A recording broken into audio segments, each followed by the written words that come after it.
Under the Never Sky is set in a future in which there are devastating ether storms, these energy storms, that have driven people to divide into two groups.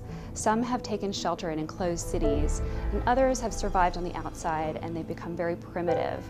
And the story is about Aria, who is a girl who's banished from her enclosed city to the outer world, and she meets Perry, who's an outsider, and they have to overcome their differences and figure out a way to survive together.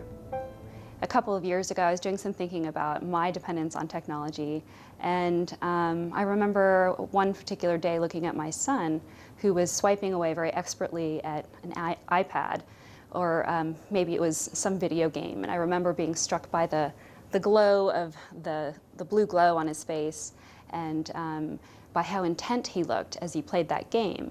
A short time afterwards, we were by a fire pit, and I remember seeing him with the firelight glowing on his cheeks, and just being so struck at how different that whole energy was, and how he had a very dreamlike quality with the firelight on his face. And so that was the spring point from which I built the dweller and outsider societies.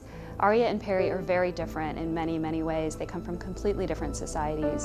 Aria's world is very advanced and very sleek and modern and safe. And Perry's world is very harsh and dangerous. And when they come together, that's all they see are their differences. But as they come to know one another, their similarities really start to shine through. As the trilogy continues, the heat's definitely going to be on. There's going to be a lot more pressure because the ether storms will increase, and it's going to create a tremendous sense of upheaval in the world and really put Aria and Perry to the test. It'll bring out the best and the worst in both of them.